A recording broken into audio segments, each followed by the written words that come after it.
Hello, Richard. Hey, Colin. Good morning. How are you today? I'm cold. Like you're not cold though, because you have. It looks like you have this Wyoming meets Paris motif on. And you know what the motif is to me? What's this? Warm. You look splendidly warm. I mean, you look like what you look like. I'm You look afraid like to ask. those, and the girls are gonna chuckle from this because they'll get the reference. You look like the first couple pages of my wife's People magazine, where they show people like out and about in these candid photos, and you look like you're walking in like Breckenridge or Vale or somewhere, and they're like spotted in the flesh, Richard Bazzy with a, and then it lists the maker of that jacket. You know, That's pretty that's funny. that's what it looks like, and it's some like some designer from Uruguay, and it's like a $12,000 jacket. That looks Yeah, like well, that, this is no. It's Gant. It's a Gant jacket. Gant. Gant. but No, it's interesting that it has like leatherish things and then the fluffy on the top. it's so warm. And It how do we get it? looks Isn't the topic? I am not the most important topic that we should have today. the topic is the Steelers doing the same thing over and over and over and over and over again, and seemingly headed to do the same thing over next year. Well, you know, there's so many different perspectives on this. I think. I want to say this though. I hear a lot of the chatter about quarterbacks. I spent, I'd say, a good 30 minutes yesterday with Russell Wilson. Mm-hmm. Out of that time, um, how much that time do you think was spent talking about football? Probably none. Zero. Probably 10 seconds. And in that 10 seconds, I said to him, this is how I feel, actually. He's one of 32 people in the world that have that job. I mean, there's thousands of me, but he's one of 32. So he is an elite quarterback, no matter what. He is elite. And I guess that can tie into my feelings about the quarterback situation. But then I watched Mike Tomlin's press conference. Didn't particularly care for it. No. And he didn't seem to be supportive, and he was avoiding conversations. Of course, it is early. Nobody knows, anything yet. But when the conversation turned to Justin Fields, he said, yes, Justin could definitely be that number one guy. And I didn't like that because I wasn't sure if that's a chess move. I don't know if that's, maybe trying to get Russell to take less money. I don't know what that was about. And then they signed a quarterback. Well, yeah, that the guy from Miami, um, Skylar Thompson. But here's the thing: the reason why I kind of agree with you some is because none of them are under contract. Right. They're all free agents. So it would be one thing if Justin Fields were under contract and they were trying to play to get Russell Wilson back. But it Right. was interesting that he spoke glowingly about a quarterback that essentially is a free agent. Yes. So That was, you noticed he did that oh, also. yeah, absolutely. So I'm baffled, and I couldn't even fashion a guess at what the end game or what the play was by Tomlin psychologically. Yeah, I don't know. I don't know either. I couldn't figure it out, but I'll tell you this. Um, because it offended me. It really did. Yeah. I mean, I'm going to tell you. Have you spent any time talking to Russell? Actually, when he was in college, but not the bowl week when he was at NC State. But no, not Man, recently. this guy he's a gentleman. He's soft spoken, just intelligent. Um, he's just a good guy. And boy, the one thing I said is you can't leave because this community needs you. He's doing so much for the community. Yeah, he does a ton of Children's Hospital. He does a lot for the Boys and Girls Club. He does a lot for a lot of different entities. He does, and I think the community would miss him. And we haven't really even had an opportunity yet to really feel the impact that he can make. I guess I take it outside the football lines there, Right. and say, I want Russell to be here. And then when you take it and apply the football model over that, um, man, there were so many factors into his either success or not success. You have George Pickens in his antics. You have an offensive line that was, I mean, the guy couldn't even drop back. He didn't have enough time to drop back, and he was getting hammered. So I don't know. What are your thoughts on that, Well, Colin? I kind of agree. I don't know if Russell Wilson's the guy, but then again, I don't know who is. I think schematically, Arthur Smith wasn't as good as advertised the first 3 or 4 weeks. It never progressed schematically. I think that they have an enigma in George Pickens in that he'll never fall in line, so to speak. Like, this is who he is. It's not going to be somebody that's going, he's always going to cause trouble. Like a report came out yesterday. He was late for the Christmas Day game. And how would Um, Mike Tomlin not know that? this is something I have a big point of contention with. No matter what answer he gave, it's derelict of duty. If Mike Tomlin gave the answer that he gave and said he didn't know, it's derelict of duty for a head coach to not know I agree. this far afterward if a guy was late or not. Yeah. Flip it to where if Mike Tomlin is lying, so to speak, to cover for George Pickens, it's derelict of duty for Mike Tomlin at this point when George Pickens has done so much wrong to Yeah. cover for George Pickens. No matter what, however you want to play how that answer was given yesterday, the coach looks terrible. Yeah. That's my It thought. was a surprise to me. I was surprised because I figured that he knew it looked terrible. That was a bad look. It was just a bad look. And I would rather him say we handle personnel matters privately and I don't want to answer. that should have been the answer in my mind. Even if he didn't know. Even if he truly didn't know. But right now, he's exposed the fact that he didn't know. Bad, number one. If Mm-hmm. something happens in my business and I don't know it, shame on me, because everybody here knows. I'm big on communication. Everybody here knows everything. But even if you don't know, you're accountable. Well, you accountable or even say, you know, I don't even know what you say. I say what I'll you get to the said. I bottom say, of it. I'm the boss. It falls yes, to me. no Even matter what, he's the I boss. don't know if he was late or not, but if he was, I'm responsible for it because I'm the boss. 100%. I mean, I'm, I saw a whole different look in that press conference yesterday. Of course, I see frustration, and of course, and Mike said that he's as frustrated as everybody else. Um, you know, everybody knows nobody's going to release Mike Tomlin. They're right. not going to fire. They're not going to fire him. Not today. Not tomorrow. Not ever. Um, he could opt on his own at any point to do that. Imagine the money he'd get from Jerry Jones, for heaven's sake. Um, Go Yeah, ahead. maybe. But what I saw in that press conference was a coach who unwaveringly will continue to do things his way, both in season and out of season, because there's no impetus to do it a different way. That's what I saw. I saw the same press conference I've seen the last 4 or 5 off seasons. Same exact one. Yeah, and I don't disagree with that. I don't know what I would do if I were the owner, if I were ownership, but at some point, you gotta, enough is enough. I mean, you have to. It's all about the performance because the goal isn't to win it.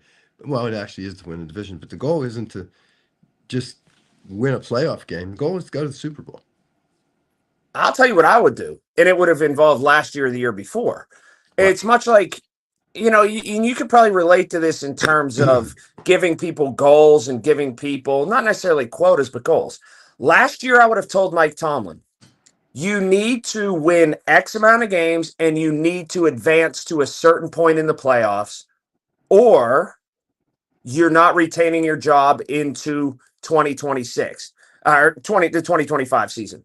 Yeah, And I don't like that either well, because that's like a threat, and I wouldn't do that. I mean, it either works or it doesn't.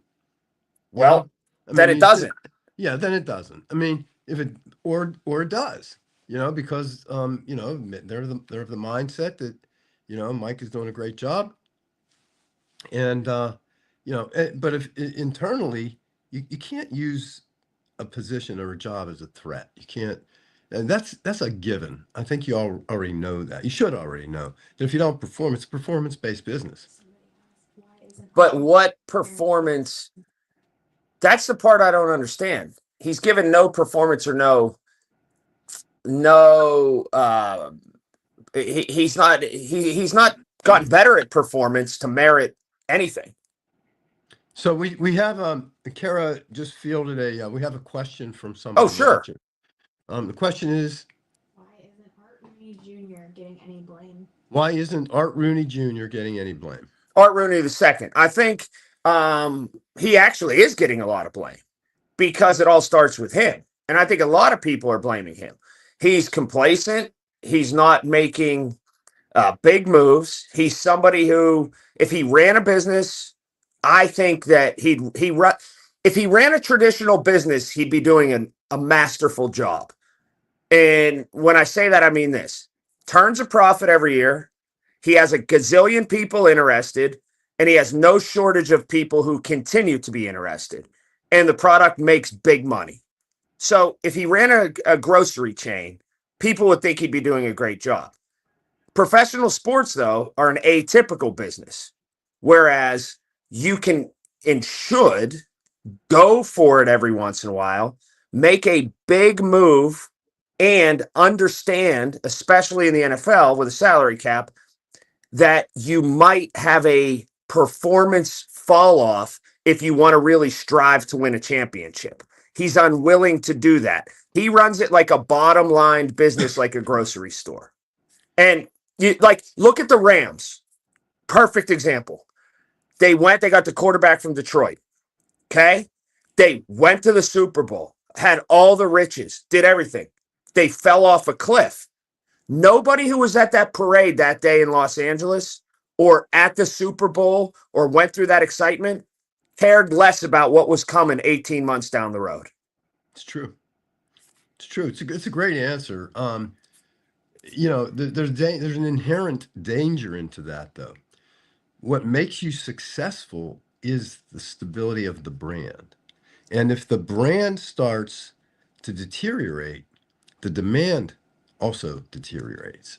It And ain't going to then deteriorate. it at some point, Colin, I don't believe that. At some point, with no action and no results, I believe it will. People will lose interest.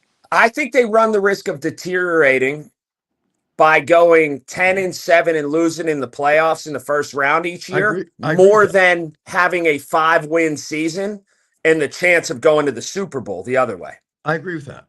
I definitely agree with that. I think we're saying the same thing. Maybe I didn't really No, understand it, no, but no. I think the path they're on right now is a bigger chance of yeah, deterioration and apathy. I do. I think apathy is probably the right word. And I'm almost developing it. It's like, come on. I don't want to keep hearing from people around me, same old Steelers. I don't want to hear that. It's not the same old Steelers. These are 53 new players. Um, it's the culture that concerns me about the stability being so much more important than the result. Um, and that's almost an oxymoron too, because stability does equal success most of the time, right? Yeah. And what you say, I think, can be personified by this. After the game the other night, late Saturday, and you texted me and I was texting you about different things. But when it was like 11:30 or 12 o'clock, whereas in years past, I might have felt differently, I didn't have the energy to get mad. I just kind of went to bed because I knew that was going to be the end result. Yeah. And that was different than past years. Yeah. And why did you know it was going to be that? Well, because I knew George Pickens was not going to be a factor. I knew that the defensive scheme was okay. I knew that the offense wasn't going to be good enough. I knew that the Steelers' running back situation was what it was. I knew that first down play calls were garbage. I knew that both quarterbacks were what they were. I mean, I knew that the place in the organization was going on the road, playing in a first round playoff game, being a 9-point underdog, and most likely you don't win those games in the playoffs. So it was all lined up where it would be a surprise or a shock if they would have won. Oh, it's a tough, really tough topic, because there's so many different ways. When you drill down and look at the rest of that press conference, um, I mean, it was a disappointment to hear some of those answers. It just really bothered me. So, you talk about quarterback, you talk about Najee Harris. Um, what's that? Steelers haven't won a playoff game since Dan Rooney died. Take that into account. Did you hear that? Yeah, I don't know what the direct line is there. What bothers me a lot more, if people want to, come up with all these stats and numbers and different Yeah. things, is the Steelers have been outscored 73-0 In the first in quarter. the first quarter of the last 6 playoff games, which are all losses. Yep. I don't think that there's a lot of leeway here or a lot of room for discussion other than that speaks to ill preparedness.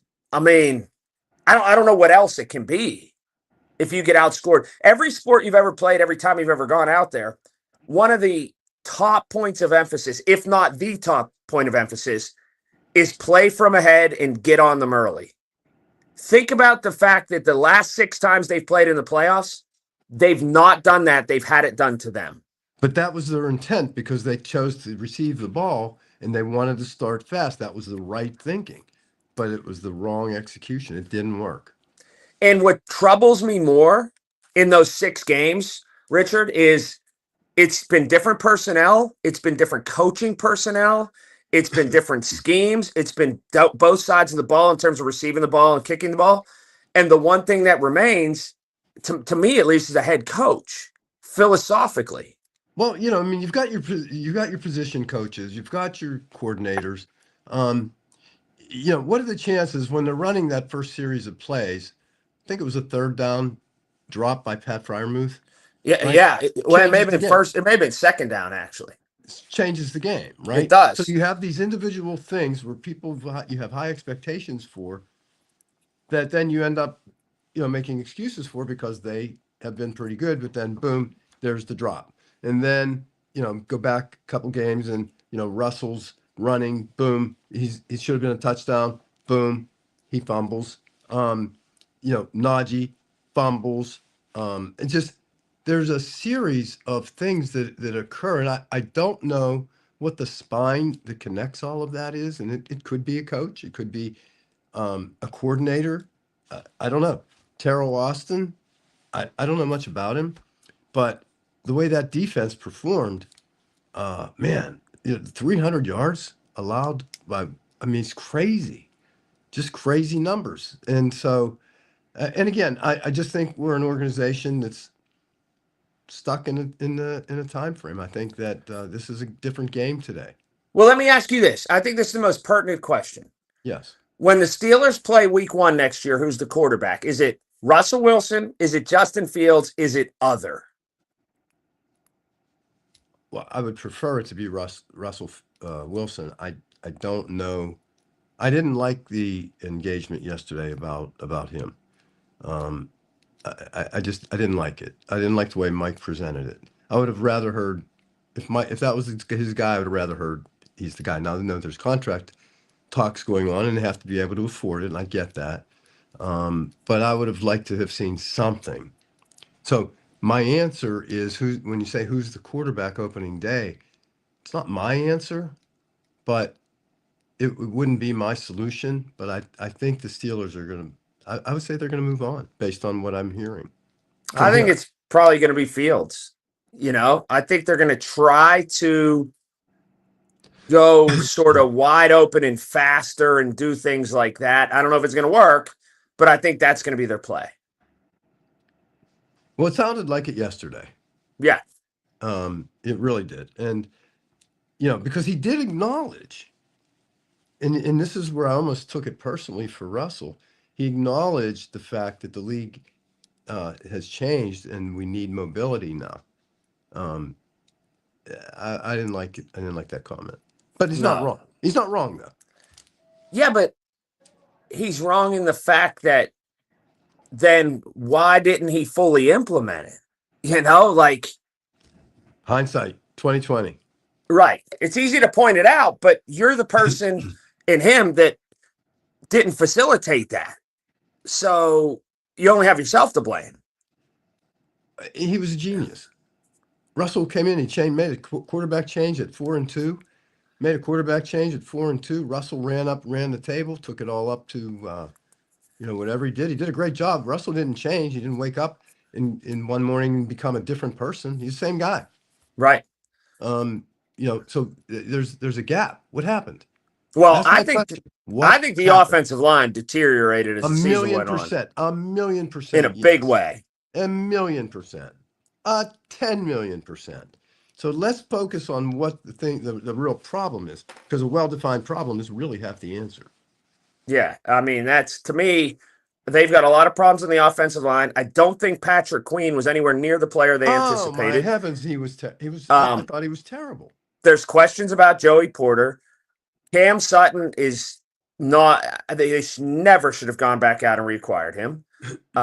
And there's a big question about Minkah Fitzpatrick and Minkah Fitzpatrick's want to be a Pittsburgh Steeler, I think. Yeah, I think you're right. I don't think he wants to be a Steeler. I don't think you're wrong. I don't know if that's true. I don't think he will be a Steeler, though. But who's gonna? Where do you go? Where do you get? It's not a tree in the backyard. You just go. Well, I'm going to pick a corner. I'm going to pick a safety. The Steelers are just in the quandary that so many other teams are, and I think fans, they don't want to hear that, but they're just another ordinary football team. They're not elite anymore. Oh, they're definitely not elite at this point. No, they're just another football team. Yeah, no, they're not elite. But yet, we were talking about Mike Tomlin being named Coach of the Year at some point in the season this year, weren't we? We talked. Yeah, well, if you sprint out from the starting line, are you really the leader in the marathon or not? No, it's 100% accurate. But I'm saying that what changed? Why? Okay, yes, offensive line got terrible. Why? Who went down? Who didn't step up? Why? Safety. Why? I saw the picture in the Post-Gazette of Cam turning around, looking at Minkah in the secondary after a Baltimore score, and I don't know if this is the right context or not, but it sure looks like he was looking at him like, dude, WTH. Yeah, what are you doing here? Yeah, what are you doing? And it looks just like that. I'm going to try to find it and send it to you. But, I think the talk of, and then Mike said yesterday, the discord in the locker room, he said that stuff doesn't bother him. That's what happens when you get high performing people with high expectations, blah, blah, blah. I think it all matters. Yeah, I think it does. I think it all matters. And then I turn and I look at Mike McCarthy in Dallas. I mean, that guy should have been fired a long time ago, in my opinion. Right, he's not the answer. He's not an answer. Mike Tomlin can be the answer and wants to be the answer. I just don't know how he's going to be the answer, because I think it's broken more than they think it is. But I do. Well, he could be the answer with a dynamic offensive mind. I mean, right. And so where do you get that? I don't know. I mean, that's for them to figure it out. But he also needs to cede some power. He needs to not necessarily, all the reports are true. He's scared off by people that are big personalities. Like who? Like, what do you mean? Give me an example. Like big, glowing offensive minds. Like the Steelers never have anybody come in here on an upward trajectory. Ever. They never have a young up-and-comer coach that is looked at as, like, Detroit has 5 of those. How can you say that? Mike Tomlin was 36 when he was hired. No, as an assistant for him. Okay. Well, Brian Flores did a pretty decent job. Brian Flores came because it was a life raft. Same with Arthur Smith. They never have somebody that Detroit has 5 of these coaches that people want to interview in the next cycle for head coaches. The Steelers never have a 28-year-old, 32-year-old whiz kid coach. They never have that guy. And I'm not sure if that's by design or not, but or opportunity. I don't know. I'd like to see what Art's press conference is going to entail. He's pretty direct sometimes, you know. Yeah. I mean, what did we average in points? I mean, you're not going to win 14 with 14 points a game in play. I'm just not going to do it. It's not going to happen. Can't win. You need to No, score points. I agree with you. And I wasn't, and I just really wasn't an Arthur Smith fan because, you know, when you start hearing, you know, we're going to pound the ball, pound the ball, pound the ball. That's great if you have Saquon. Okay, we don't have Saquon. Right. And Najee, you know, I think we just I'm not sure. Najee, what I think we think what Najee could have been, should have been, but wasn't. Right? No, I think this is what he is. I think he's the 15th best running back in the NFL or 20th best running back in the NFL. I think we this is the big problem. Not you, but No, the probably fan me. base overestimating what the Steelers are. And I've never done that. They're Well, you know very what it is? average. It's hope because it's your heart, right? Right. And I mean, I knew in my fingers that we were going to lose that game in Baltimore. I knew it, but my heart thought that we really were going to win. I really thought so, but that was my heart because we tend to think, oh, I know what the Steelers really can be. So we go with what can be as opposed to what is. And that's what gives us hope, and that's what dashes our hopes. Oh, I agree. So anyway, All right. Another so I'm season. frustrated. Just Me another too. frustration. I'm All frustrated. righty. But you We'll look talk great. soon. So thank you.